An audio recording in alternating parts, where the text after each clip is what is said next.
আপনারা জানেন উনি দীর্ঘ 17 বছর উনি অনেক নির্যাতন হয়েছে, আমাদেরকে সাথে নিয়ে রাজপথে ছিল।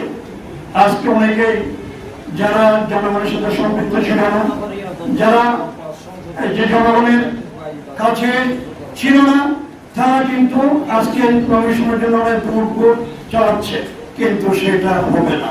আমাদের ভারপ্রাপ্ত চেয়ারম্যান তারেক রহমান আমাদেরকে যেটা নিশ্চিত করেছে, ইনশাআল্লাহ আমাদের চেয়ারম্যান মোহাম্মদ হেলালুদ্দিন উনি দানের শীষ দিয়ে প্রতীক নিয়ে আপনাদের কাছে আসবেন। আপনারা যদি জয়যুক্ত করতে পারেন তাহলে মনে করলেন যে আমাদের হাটহাজারের প্রেক্ষাপট ইনশাআল্লাহ সুন্দর একটা পরিবর্তন আসবে।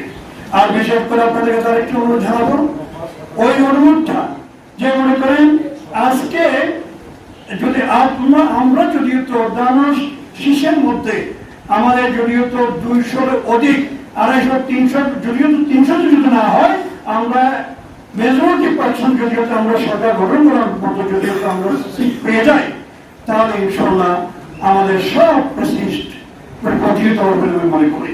তো যেহেতু আমাদের অনুরোধ থাকবে, সবাই আপনারা প্রতিটি ঘরে ঘরে গিয়ে এবং প্রতিটি মা বোনকে আপনারা ওকথা জানিয়ে দিবেন আমাদের খারাপদিন একক প্রাপ্তি আমাদের হাতে, সবাইকে ভোট দেওয়ার জন্য আপনারা উৎসাহিত করবেন।